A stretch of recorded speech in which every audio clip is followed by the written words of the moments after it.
Okay, so it is 5:30, so I might as well get started. First of all, thank you so much for joining us at our Psych Honors Info Session tonight. My name is Emily. Some of you might know me. I am the Student Affairs and Communications Coordinator here at the Department of Psychology. I hope you all are doing well and staying cozy, especially, in this cold weather. Tonight, I am joined by our lovely speakers, Associate Professor and Honors Co-Coordinator, Dr. Rochelle Fouladi. Also here with our honors former and current students, Leanne Rabar and Kelton Travis. Also here with our psych engagement intern, Unique, as well as our undergraduate advisor, Nicole. So they'll be helping us out with the Q&A chat later on. So I do want to start with a land acknowledgement. So SFU respectfully acknowledges the Musqueam, Squamish, Tsleil-Waututh, Katzie, Kwikwetlem, Kakayet, Kwantlen, Semamayu, and Tawasin peoples on whose unceded territories that our three campuses reside on. Over here, we have two links that we'll just pop in the chat. So the first link here is by the SFU Library, just to learn more about land acknowledgements, Indigenous initiatives, and resources. And the second link here is just to learn more about the land that your home is situated on. So for myself, I'm actually zooming in from my home in Coquitlam, aka Kwikwetlem. Interesting fact to share, actually. So I learned that this name means red fish up the river in the Coast Salish language. So it's quite fitting, I would say, for the city that I currently live in. So you can check out those links there in the chat. So for just some quick housekeeping, if you can, just set your Zoom display name to your full name from the registration. Please also just mute and keep your video off during the presentations if you can. If you do have any questions, just save those for the Q&A portion at the end of the presentations. The other thing is this event is being recorded. We will anonymize the participants. And then just another reminder, the event title is Psych Honors Info Session. So this is primarily about our Psych Honors program. So if you do have questions about grad school, please come to our Psych Grad School one-on-one event happening likely later this semester. And then just really quickly, some community guidelines, pretty straightforward, be kind and respectful. So no profanity, hate speech, spam, etc. So if folks don't follow that, we may need to remove you from the Zoom session. Okay, so on to the schedule for tonight. So we will begin with an honors presentation by Dr. Rochelle Fouladi. She'll go over how the honors program works, how to apply, etc. And then we're going to hear from our psych former and current honor students, Leanne Rabar and Kelton Travis. They'll do a quick presentation about their experiences with the honors program. Really quickly, then I will just introduce our psych advising team. And then after that, we'll just go into our Q&A. And you can save your questions for that portion and just pop it in the chat. We'll aim to finish our event today around 6:45. So we have about just over an hour together here. So I will now pass it on to Rochelle Fouladi for your presentation. Great. Thank you so much, Emily, for that introduction. I'm really grateful to be here. So as Emily introduced me, my name is Rochelle Fouladi. I'm a faculty member in the Department of Psychology. I've been a faculty member since 2003. I'm an associate professor and area coordinator for the area that we know as the History, Quantitative, and Theoretical Psychology area. I'm also, and it's in that capacity that I'm here today, the honors program co-coordinator for the current academic year and also for the upcoming academic year. So SFU is very near and dear to my heart, that I've been here since as a faculty member since 2003. And I actually, Burnaby Mountain is also very important to me. And I just live 1 kilometer from my office and from the room where I typically teach. So it's these land acknowledgements and territorial acknowledgements is something that I deeply concern me. So I thank you. So we're here with regards to the honors program, and the honors program is a program that is available at many universities, not all, but at SFU, in our department. It's a place where you can conceptualize and conduct an original research project under the supervision of a Department of Psychology faculty member. That would be a full-time lecturer or assistant professor or associate professor or full professor with those designations.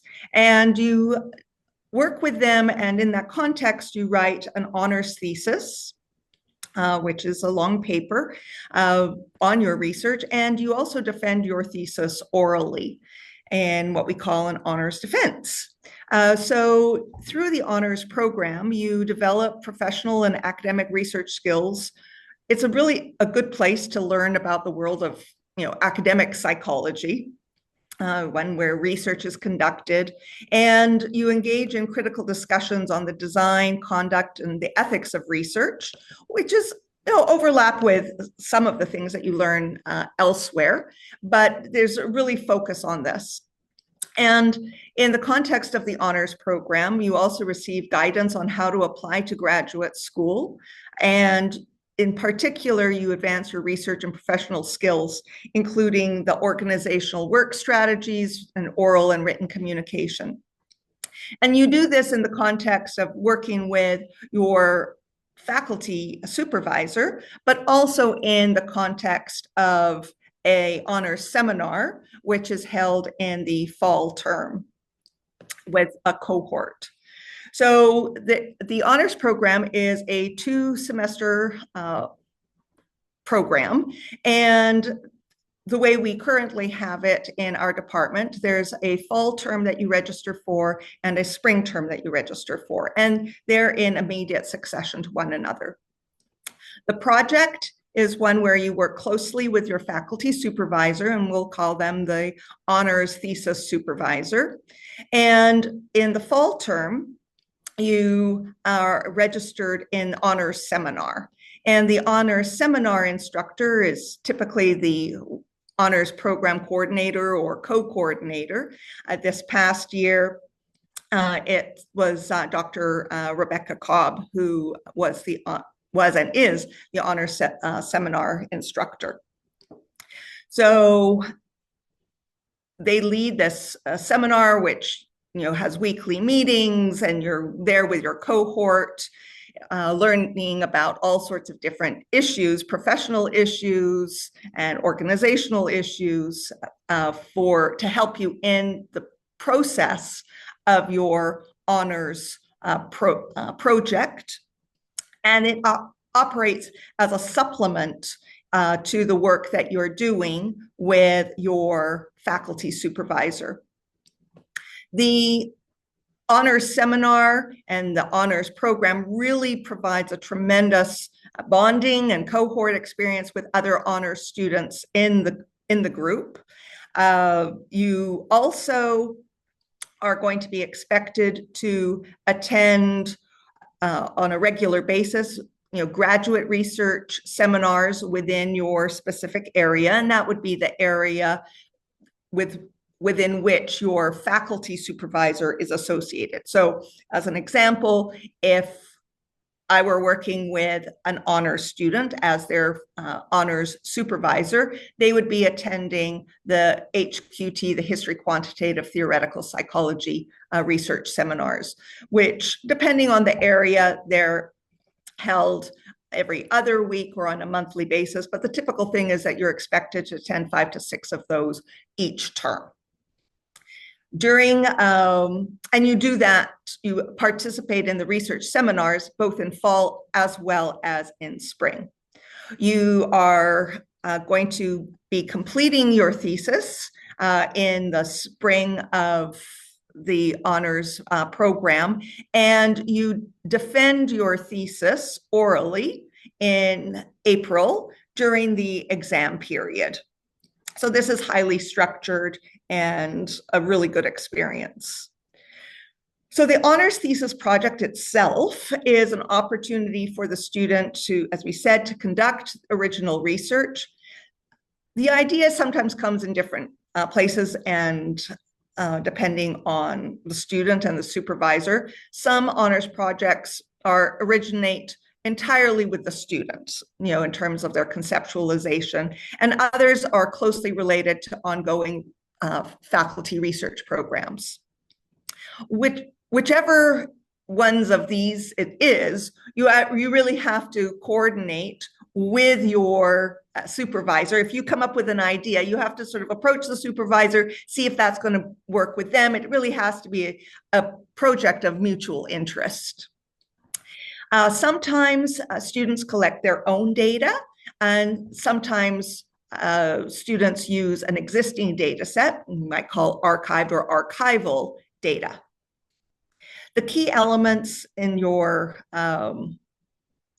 that's really important to keep in mind is to involve your honors thesis supervisor at every stage in the development of your proposal, in the design of the project, in the writing of the proposal, in obtaining ethics approval, in the conduct of the research, the analysis of the data, the writing, and of course, the oral defense. So this really is your project, but it is also a team project. So don't forget your honors supervisor. And if you do, that's when things go awry.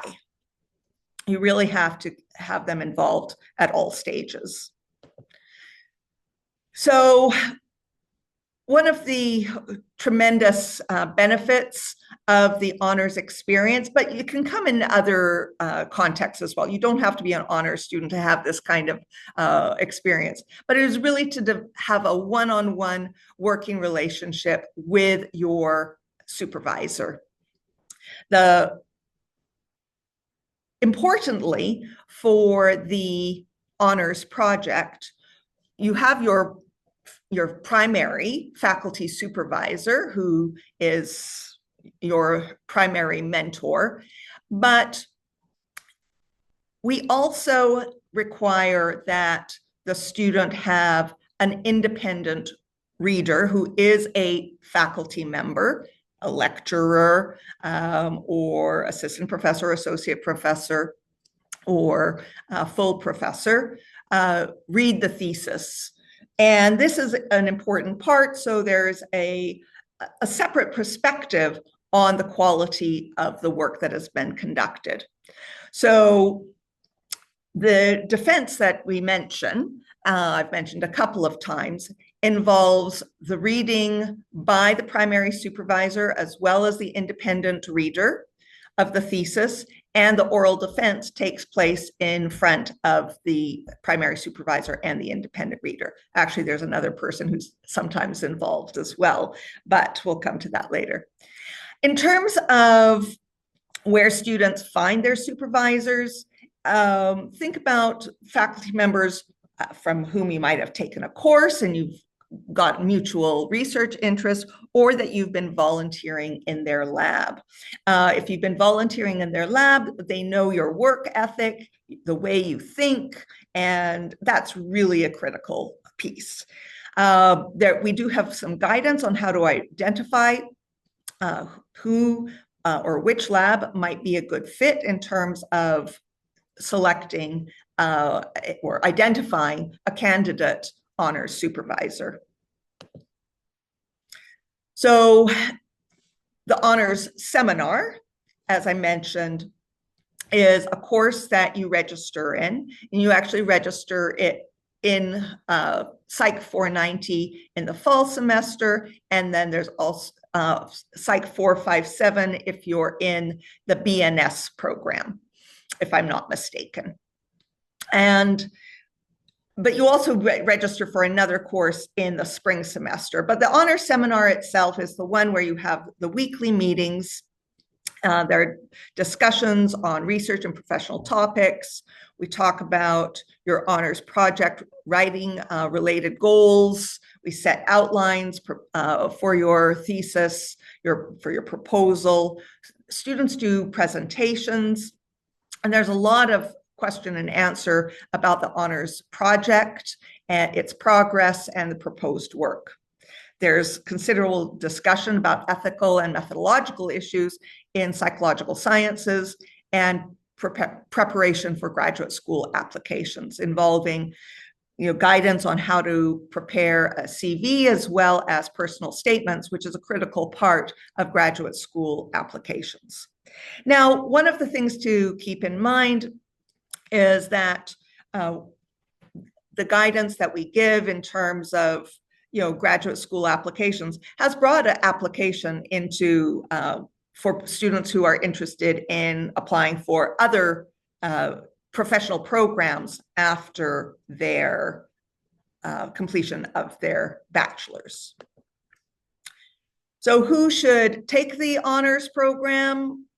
Well, people who are highly motivated, who have a passion for research, and who really want to see if they might, it's a good opportunity to learn about research experience, gain it, get a little bit of a taste of what it might be like in graduate school. Again, there are other places that you can get those kinds of experiences, but the honors program is a wonderful place to do that. One of the things to really keep in mind is admissions deadlines. So there's a June 1st application deadline. Please be sure to review the admission requirements and use application forms, and be sure to send in all the documents before the June 1st deadline. The application requirements are detailed on the website. We've provided you with the website link. There are grade requirements, minimum CGPA of 3.33 across 75 credit hours, 15 SFU credits in psychology with a minimum CGPA of 3, having taken Psych 100, 102, 210 with a minimum grade of C. Psych 210 also is a requirement, and certain courses from the Group A, Psych 221 and 280, as well as courses from Group B, Psych 241, 250, 260, 268, and 270, and plus an additional course from Group A or Group B. Also required is that students have taken Psych 300 and 301 with a minimum grade of B. Again, critical that you pay good attention to the forms. Make sure you have approval as well, through signature, shown through signature of the psychology faculty member who has agreed to supervise your honors project. That form will include a brief description of your planned project, and also include documentation of training in animal care services or Tri-Council ethics certificate, depending on the nature of one's project. So that's part required for the application. In order to continue into that spring semester, it's critical that the student have maintained a 3.0 CGPA during the semesters for all their course taken, for all psychology courses taken, and at least a B in completion of Psych 301 by end of fall. So there are conditions where if a student hasn't taken 301 before their application, we sometimes admit them into the honors program with the expectation that they complete Psych 301 with the required grade by the end of that fall. Also, in order to continue on to spring, there needs to be satisfactory attendance of the graduate area seminars, and of course, critically, continuing permission to continue from your primary faculty supervisor. There are completion requirements to have the honors designation on your transcript. There must be completion of 60 undergraduate credits, of which 50 must be undergraduate or upper division ones, 50 of which must be upper division psych units. This must also include, in addition to the other courses that we've talked about, Psych 308 is a requirement. So the history and systems of modern psychology is required for honors. 490 was that, or 457, the fall honors seminar. And then if you've been permitted to, continue to that spring course, you'll have PSYC 499 and 459 on your designation. Note it's important to keep track of the limit on the number of upper division credits, which may be taken as directed studies or research engagement courses. So there's a maximum of 9 units for psych honors and a maximum of 6 for psych majors. And with all of this, you achieve a BA honors degree if you also satisfy the general SFU and FAS honors degree requirements. So critical to prepare for your honors program is to really plan in advance. There are a lot of courses that need to be taken, GPAs and so on. You also really need to be identifying your research interests, making connections with faculty members, and really plan your courses accordingly to correspond with your research interests. And so that the faculty member knows that you have a strong foundation on which to build. So again, why honors? Participate in original research. You've got close connections with faculty members. You gain valuable professional and research training. Prepare for graduate study or professional study after your bachelor's. You learn about a variety of critical issues in psychology and methodology. I'm particularly passionate about that. But so is everyone, all of your faculty members. And you gain experience in presenting research, both in written format as well as orally. So with that, that ends my summary. And so what we're going to do next is we're going to shift to student perspectives. And we have 2 students who have agreed to present their perspectives. We have Leanne and Kelton, and we will begin with Leanne, who is a former honors student in the 2023-2024 cohort, and who worked with Dr. Kevin Douglas in the law and forensic area. Leanne, the floor is yours. Okay, yeah, thanks, Rochelle. Okay. See, okay. Yeah, so hi everyone, I'm Leanne. I graduated last year, and this is my experience with the Psych Honors Program at SFU. Great, so when I first started my psychology degree, I realized how much I enjoyed research, especially through my earlier courses, where we would write like research proposals. And this curiosity pushed me to gain hands-on experience in different labs where I explored cognitive and forensic psychology. And there I was able to work on smaller projects in directed studies and research engagement. And over time, I discovered that forensic psychology was what I was most passionate about. And it led me to pursue an honors thesis under Dr. Kevin Douglas. My thesis was on changes in threat control override delusions, substance use, and violence. And through this process, I developed critical research skills, and it really confirmed my desire to pursue a career in this field.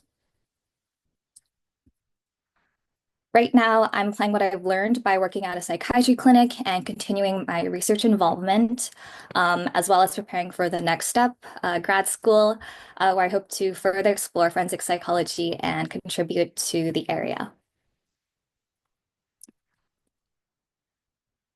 Okay. My honors experience had both highs and challenges.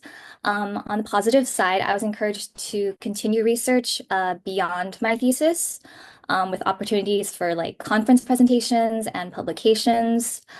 The weekly honors class was also really great. It's where we got to all share our projects and progress updates. And it was really interesting to hear about each other's projects, because psychology is like multidisciplinary and everyone comes with different backgrounds and experiences. We also did presentations on our thesis, like as practice for the defense, and it was good practice for the answering questions part of our defense. And the program also introduced us to grad school seminars and aspects of grad school applications like writing statements and CVs. I also learned the importance of balancing my course load, extracurriculars, and work while benefiting from strong mentorship from my supervisor, fellow cohort prof, and other lab members.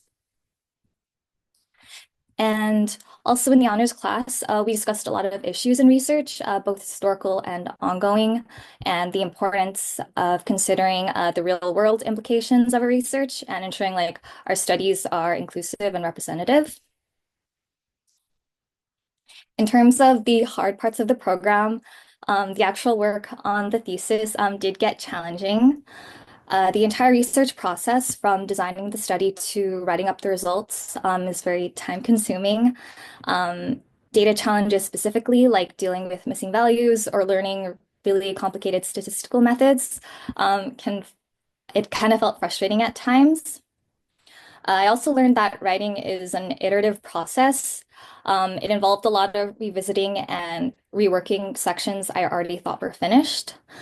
But despite all these challenges, overcoming them is what makes research really rewarding. Okay, and here are some tips I have for anyone considering the program. One of the most important things when starting a thesis is choosing the right supervisor and topic. Since you'll be working on it for at least 2 semesters, you want to be genuinely interested in the topic and have a good working relationship with your supervisor and their communication style.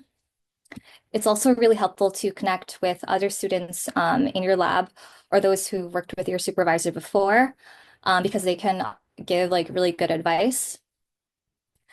Another thing is to use like free resources from SFU, like the library can assist with like literature reviews, and the Writing Center is really good for improving clarity and structure on your thesis and giving a second pair of eyes.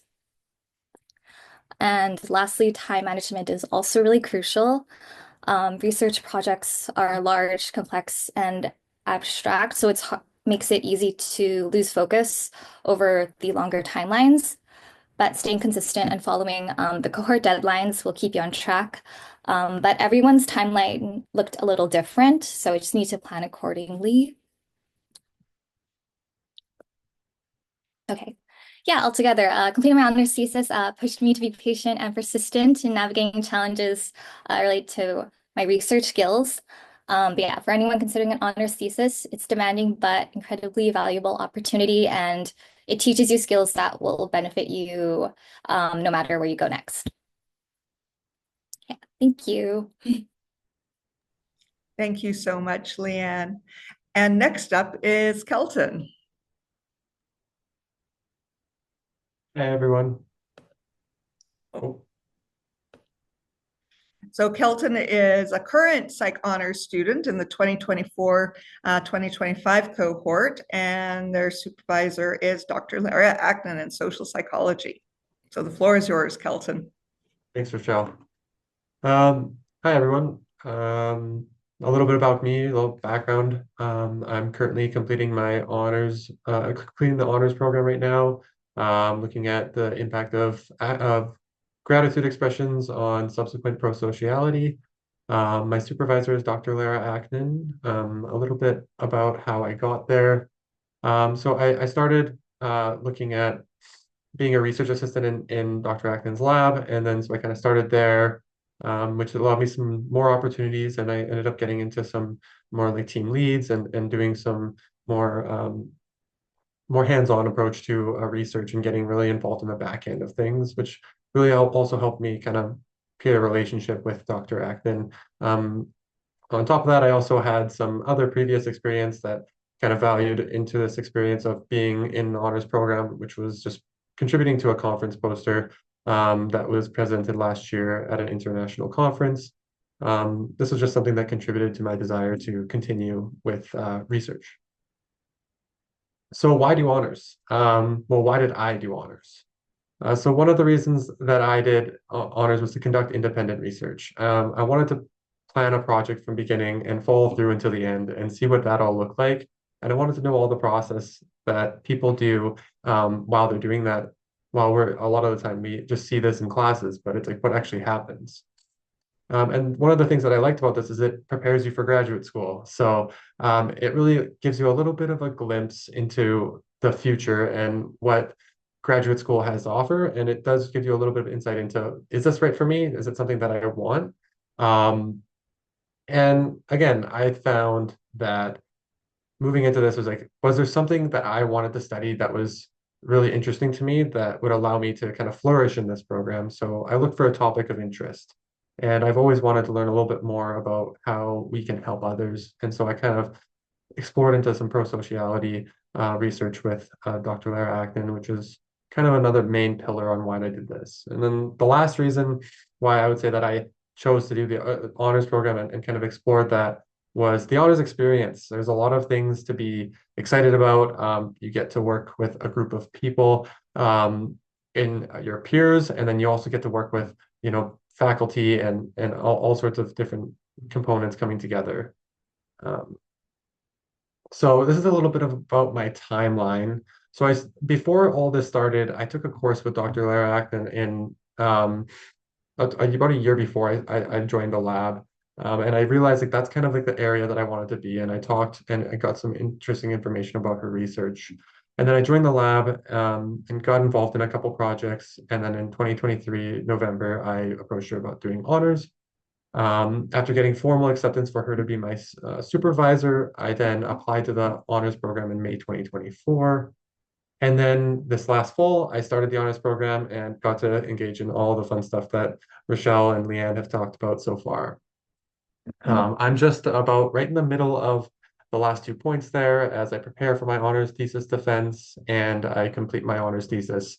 And as I approach this, it's just kind of the long wait before I get to the finished product. So what have I learned? A little bit about my experiences and the advantages and maybe some of the things that I struggled with. Weekly meetings with a supervisor, and that was a really helpful chance to gain valuable mentorship from a faculty member here, and just learning about the process with support. Planning the project, I think this was one of the parts that I had the biggest like shocking time where it's like how much goes into planning a project and then thinking about things like why am I studying this? Why is this important? What are the reasons? And that's kind of the study rationale that you have to figure out for yourself. On top of this, there's you get to share writing samples with your cohort in the seminar, the honors seminar in the fall, and you get to practice presenting and get a bunch of feedback from your peers. And that was an invaluable experience for me because it was a chance to grow as not just a researcher, but also just as a person and a person who communicates with other people.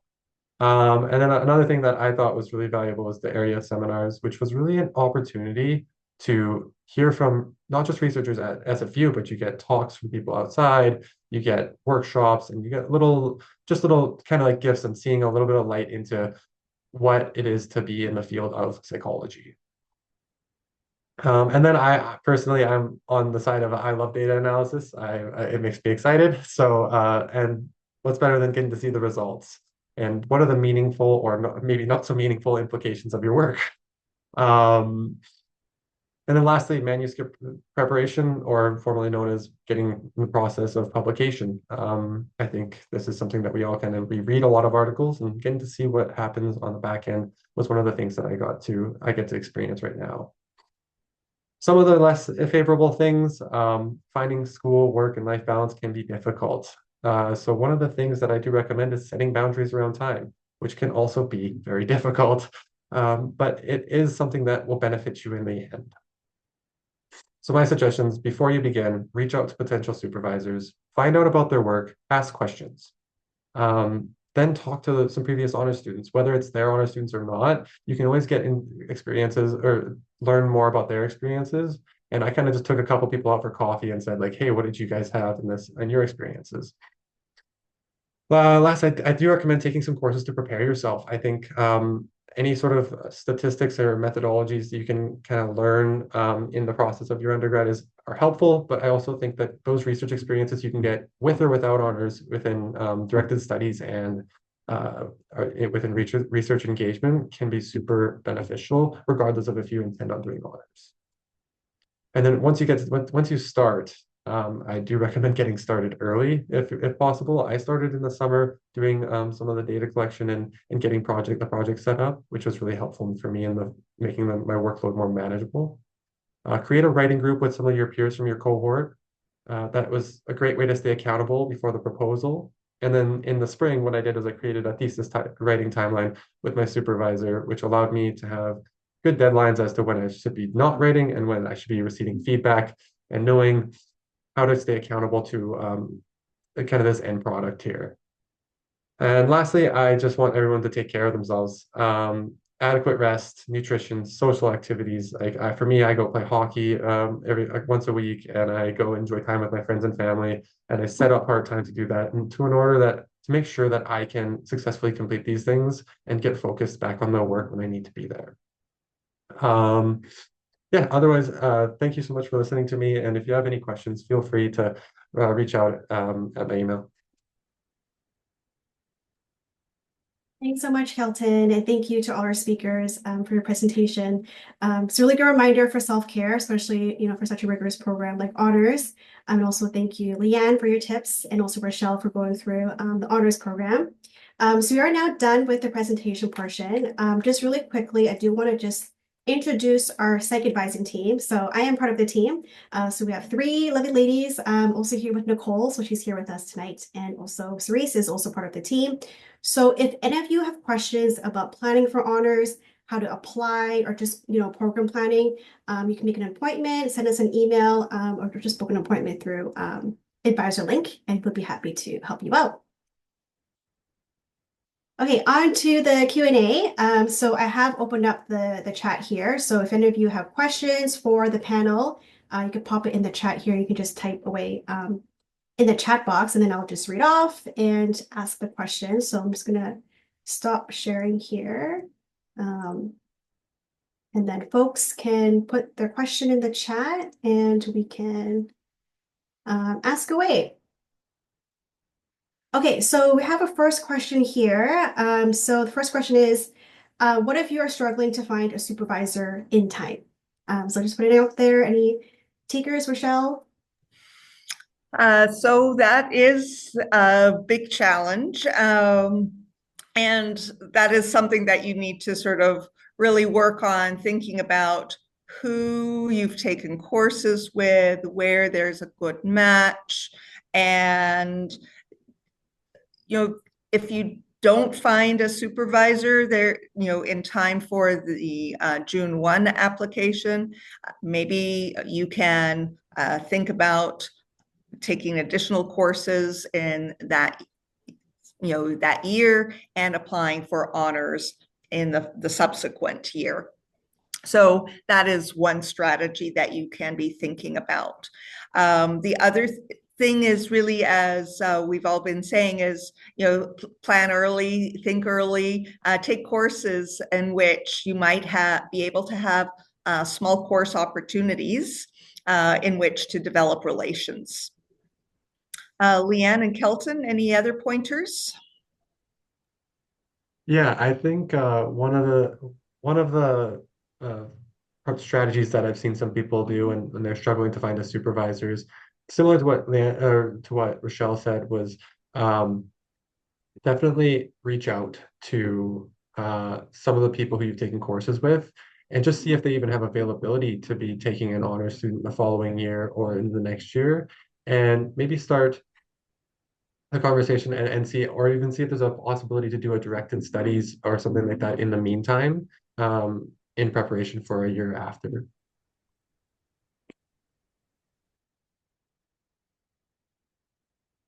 Great, thank you. Just going to move on now to the next question here. So someone did ask if the slides and video will be shared. So we will be setting out the slides and the video will be posted hopefully on our YouTube channel afterwards. I do have some questions here sent to me directly, so I'll just read them out to you folks here. So there's someone here who was asking, what are the attributes of students who tend to thrive in the honors program? What are some common struggles you see in students that you believe could be prevented with adequate preparation? So I think this was kind of more directed to Rochelle, but of course, any students can chime in as well. Sure. Mm-hmm. motivation, organization, the ability to take and accept constructive suggestions, and not to be rigid. I think those are some critical attributes, I think, that are part of, that contribute to honors students' successes. Leanne and Kelton, what do you think has helped you? Leanne? Okay, I think I'll go first. Yeah, I think being really like self disciplined in work, because I think like in research, when you're working with your supervisor, like you might not know the answer, and like they may not know it either, and both of you just have to really like just work together, and it's really like about the process and stuff. Yeah, so I think that's a big thing.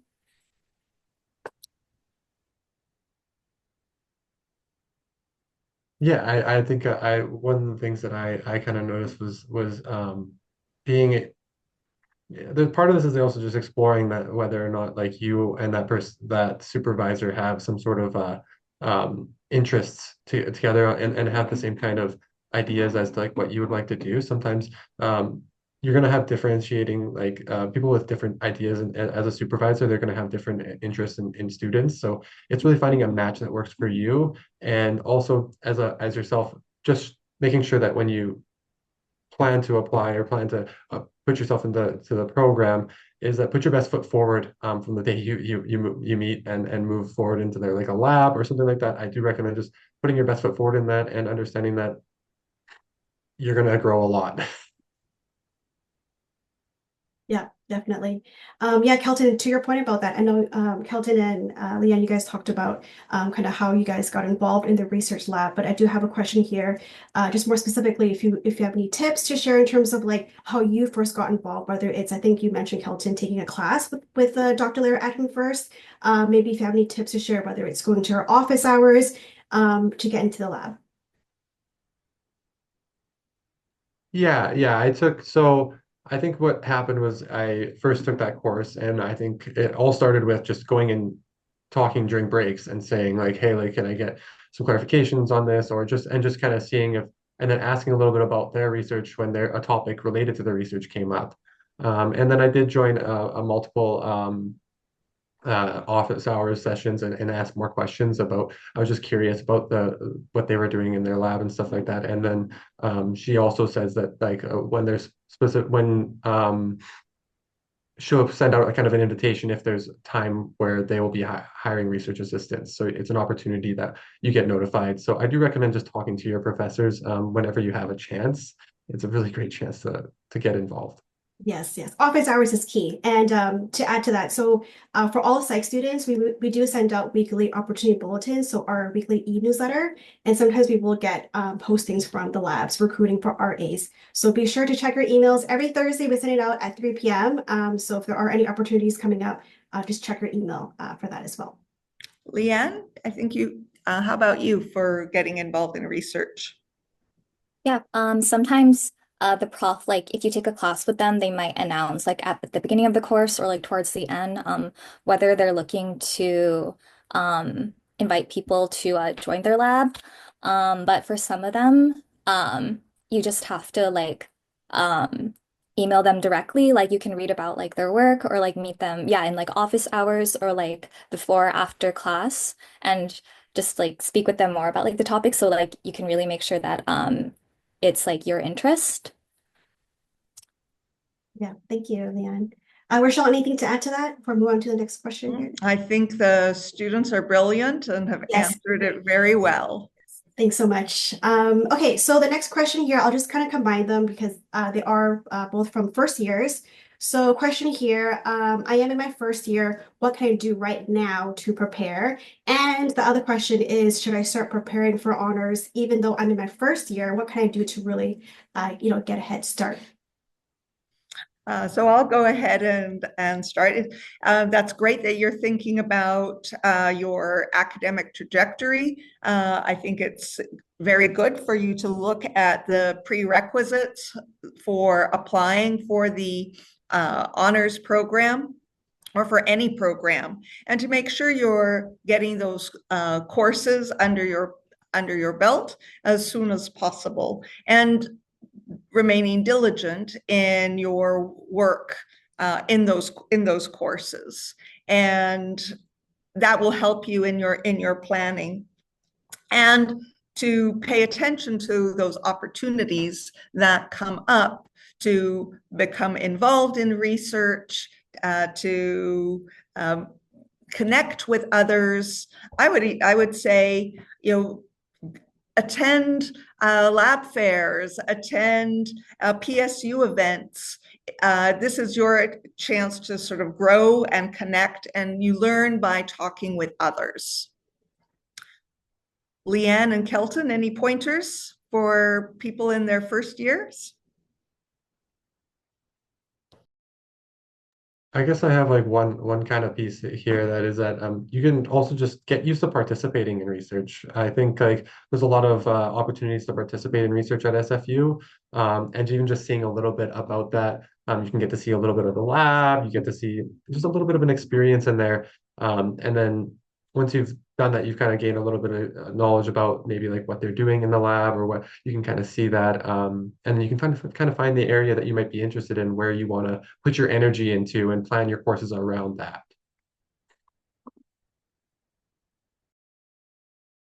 Great, thank you. And Leanne, any tips from you? Anything to add?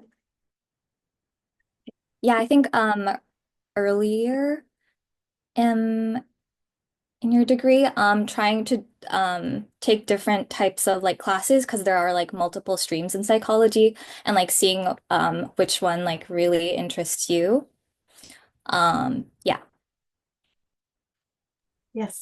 And I'll say really to take a variety of courses, because you never know what's going to end up interesting you. As an example, I started in psychology thinking I was going to go into social or clinical. And then I discovered through my coursework that there was this area called quantitative psychology. And then I started working with a supervisor as an undergraduate student, and that's what I ended up doing my graduate degrees in. So there's so much to learn, and just keep your minds open and your coursework open, and take advantage of all sorts of opportunities. Guest speakers, if you see something advertised, attend the guest speaker lecture. Yes, and to add to that, just from the advisor perspective, for your psych major, the only required upper division psych course is 300W. So you have space to explore. We have 6 areas in psychology: social psych, HQT, law and forensic, cognitive. So really take your time to explore what interests you and what research appeals to you. So yeah, thank you folks for your responses. I have a question here sent to me privately. Rochelle, I'm sure you'll want to answer this. So for grad school, is it required to do honors, or can we get in with the psych major? This came up last year. So Rochelle, if you want to. Sure. And we'll answer it here. Yeah. But then also please attend the Grad 101 Yeah, that's coming up. seminar that we'll be offering at a later point in either this term or next. And no, honors is not required to get into graduate school. However, it depends. Some programs they want honors, and some programs they don't want honors. So, and some faculty members want honors, and some faculty members do not require honors. So it really depends. There's no hard and fast rule, but if I were to answer your question, as a blanket, it's not required, but you have to pay attention to what program. So it depends. Yes, and I would say definitely check with the grad programs that you're applying for. If you want to go into psychology clinical graduate programs, honors is recommended, but for our program, it's not required. So definitely check the grad application requirements, because every school will vary with what they require. Yeah. Yeah, thank you. I feel like this question I knew was going to come up. So thank you for asking that. Okay, so on to the next question here from Emmy. So if we want to go into the master's program for clinical psychology, would it still be beneficial to do the honors program? Because it has been mentioned that the honors program for those with research interests, but does it still benefit as prep? Which I believe it does. Rochelle, you can also chime in. Sure, absolutely. Mm. So, but I mean, I'll say again, it depends on the program that you're applying to. At SFU, we have for the clinical program, we have what's called a research practitioner model. So research is an absolute fundamental part of your graduate program. It's not just about becoming a practicing clinical psychologist, but I mean, you have to also be doing research. So it is a benefit in terms of gaining additional research experience while you're doing your undergraduate degree. Again, there are some programs where there's a preference, or some faculty members where they prefer students to have completed an honors, but there are many other ways, as we've discussed, through involvement in different labs to gain research experience. So the critical thing is in your grad school applications, where there is the expectation of research having been conducted, is to make sure that you have been gaining that experience and you document it well on your curriculum vitae, or so-called academic resume. That's the fancy word we use, CV for academic resume. You make sure you document that relevant experience. Yes, really good point. Yeah, thank you, Rochelle. So the next question here, are there specific professors you think are looking for honor students? I feel like it really depends on the professor and on the research lab. So again, like I mentioned, if you just want to check the e-newsletter sent every Thursday, there will be openings there, and so we would promote that there. Another quick question more about application. So someone did ask, when is the next application deadline if they can't apply for June 1st? So Rochelle, I believe it's always going to be June 1st, but I'm not sure you want to also maybe add anything to that for like the application cycle. Yeah, currently the application cycle is once per year, June 1st. And so that, we only have a single cohort system in place at this time. And so if you can't make it this June 1st, maybe you can make it next June 1st. Yeah. Yeah, currently it's just once a year, June 1st. So that's also why it's good to plan early and just to make sure that you have everything in place for that deadline. Okay, on to the next question here. So it's kind of more about applying. Do you apply for the honors program when you are done with the requirements, Psych 300W and 301, and you're just in the program without starting a thesis immediately after, or do you apply in the spring term before you want to start your fall honors thesis? So I think it was kind of covered in the slides there, but Rochelle, you can also chime in there just if you want to expand on that. Sure. So the critical thing to pay attention to on the website, if it says prerequisite, then you are expected to have completed those courses in advance of your June 1st application. Now, as I said, there are some situations where we have the undergraduate committee has granted waivers, but really it is a waiver application to delay taking your 301 to the fall term, conditional on your acceptance and so on. So if it says prerequisite, finish it before June 1st would be the advice that I would give. Yes, be sure to check the website. We have all the prerequisites and requirements listed there clearly. But of course, if you do guys have questions, you can meet with us and we can go over, applying for honors with the psych advisors. A question now, maybe more so for the students here. So the question here, how many hours per week does the honors program take? Or maybe if the students can just chime in, like roughly per week, how much time do you usually spend when it comes to your honors project? Maybe Kelton, if you have anything to. Yeah. I found that, Depends on the week. It really depends on the week. Some weeks I do recommend following kind of like the guidelines that they have, which is like 2 to 3 hours per course credit, um, which you're going to be expected to kind of put in it outside of class time. But I would say that it's been a little bit more than that probably because you've got to you're doing a lot of reading, and you're not just doing it's not like you just get a bunch of readings. You got to search for readings, and the literature search takes a long time. So if I had to give an estimate, you know what, it would be difficult, but some weeks you spend like a significant amount of your spare time doing that. And then in the spring, it really depends on where you're at in your study. So if you have data collection done by the end of the fall, my spring so far has been very reasonable. I'm just writing, focused on doing drafts of my thesis.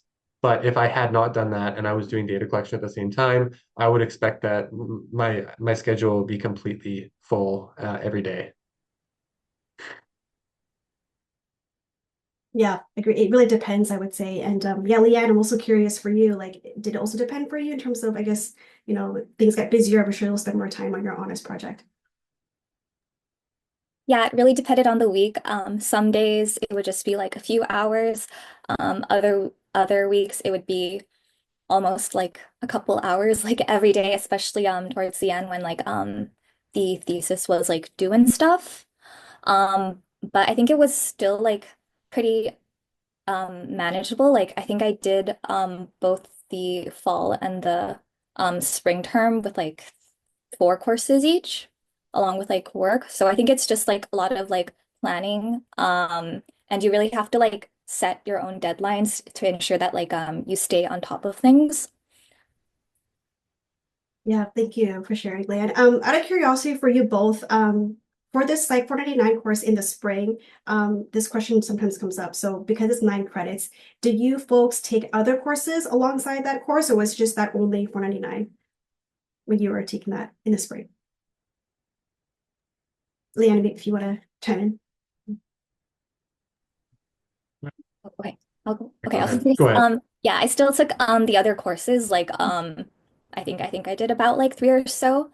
But yeah, for the 9 credits, I did spend like a lot of time like doing the data analysis and like the writing and like other like related like research assisted work, but everything was very like related, so it all like helped each other in that way. Yeah. Yeah. Yeah, I mean, I'm currently taking another course while I'm doing that. And I work and I have a job. It doesn't leave you much spare time though. I do want to say like it doesn't leave you like you have to be like Leanne was saying, very precise and making sure that you're hitting all of your deadlines. Or if you fall behind, it's a lot of catch up. And in the fall, I took 2 courses with that. So I think it's manageable if you take 1 or 2, depending on how busy you are outside of your studies. It really depends on Yeah, thank you. All goes back to time management. So I feel like for students, if you're worried about your just how heavy the course load is, just be sure to plan ahead. Yeah, but thank you for sharing that. I have a few questions here about just like what year I should apply for the honors program. And so we did kind of go over that in terms of the prerequisites. So Nicole, thank you so much for your response here. You can apply once you have met the requirements, for example, 75 units, which is roughly between like third or fourth year. But for the students here, if you want to chime in, like kind of roughly where were you at in terms of when you applied? I'm guessing third, fourth year. Kelton, if you want to chime in. Yeah. Oh, Oh, sorry. that. Go ahead. oh, are you sure? Okay, I'll just go first really quickly.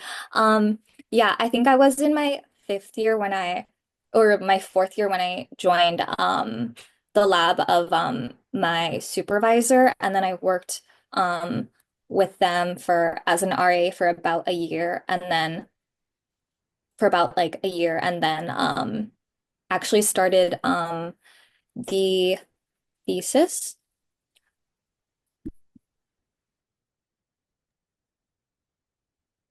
Yeah, so for myself, I was actually I transferred after 2 years from a different school, and then when I came here, I kind of had to start from scratch trying to figure out who meeting people and talk to people about the program. But at the end of my third year is when I applied to the lab. And then it wasn't until the following year that I applied to honors. So it was at the end of my 4th year that I applied to honors. I'm now in my 5th year. I will also chime in here. Apply to the honors program when you think is going to work well for you. And, some people leave it for their last year. Some people finish all of their coursework and really just leave it for their last year. That's all they take. And I had an honors student with whom I worked who did their honors in essentially their 3rd year, and then did the extra year and then graduated. So, but we established our research relationship very early, and so that's how that was able to work out. So think about making sure that you have all of the foundations to do the work. And of course, that needs to work with your supervisor's schedule as well. So it's always a collaborative process.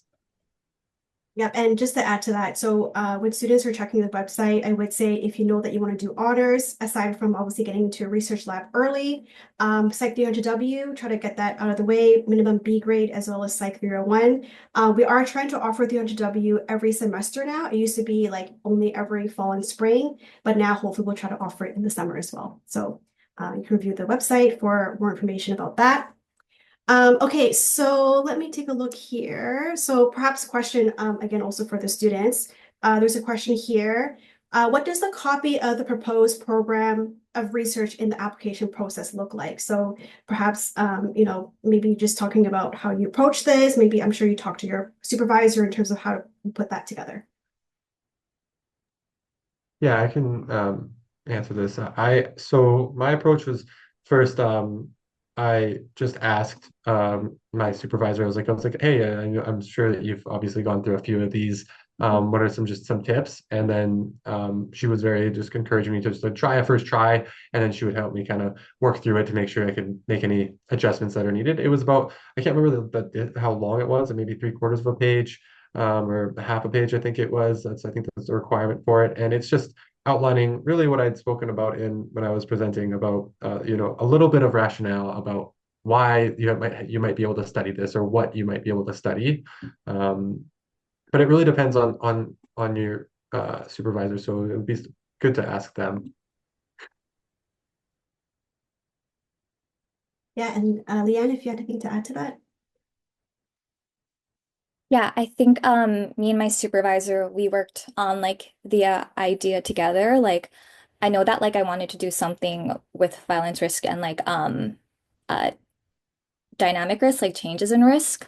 So we kind of like fleshed it out together and came up with an idea. And then like later, like the summer before and like early in the fall, we would we weren't like stuck on that idea. There were like some like small changes and tweaks like to make sure like to work on like the rationale and like why is this study like different than like previous studies and stuff. Yeah, thank you. I think it's so important to connect with your supervisor ahead of time, just kind of make sure that you are on the same page, and that fit, I think, is super important. Yeah, so thank you for sharing that. Just a quick question here about the slides. So someone asked, there were 2 slides with course requirements on them. Just for clarification, the first slide is for classes to be completed before applying. Second slide is for requirements to eventually graduate. So yes, I believe that is the case. So I will send out the slides to all the students here, but in terms of applying, so that's a separate set of requirements. And then if you were to get in and you get admitted, there are continuation requirements, which is also on the website. So just FYI, there's 2 different things. Applying, you need to have certain courses done, and then to continue and to graduate, there's separate set of requirements. But it's all on the website very clearly. You can also chat with us to discuss further. Okay, so next question here.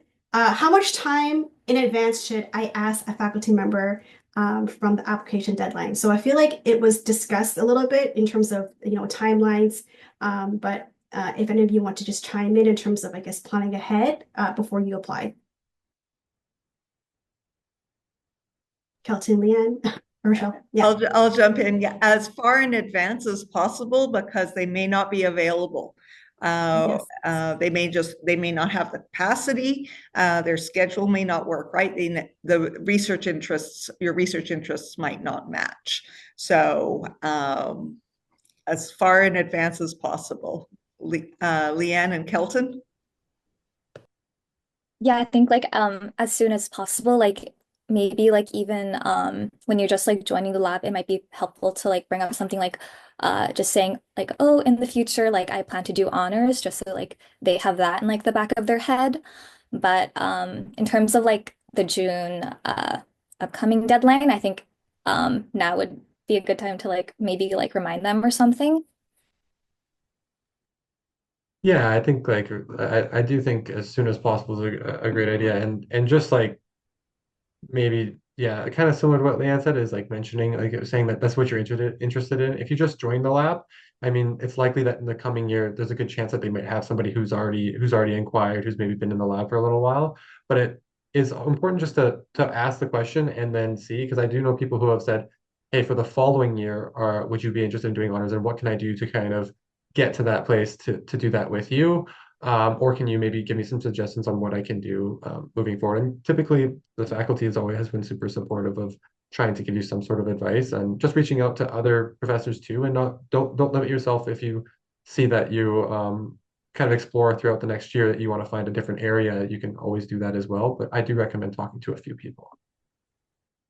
Yeah, and to add to that, I think aside from, connecting with your supervisor, even just in the research lab, because you will be able to connect with, other grad students, right? Other like-minded students, and you will be able to be part of a community, like-minded folks, right? So I think that's also why getting involved as soon as you can would be ideal. So yeah, thank you, folks, for your responses there. Thank you so much, Nicole, for responding, by the way. I really appreciate it. There's some questions here, really quickly. Questions about the honors program, you can just email us, Psych Advisors, or you can set up a meeting on Advisor Link and we can talk further. And I know, Nicole, you answered some questions there already. One question here, perhaps, Rochelle, if you want to chime in. So if the honors topic or area is not the same as the graduate school research area of my interest, is that okay? Absolutely.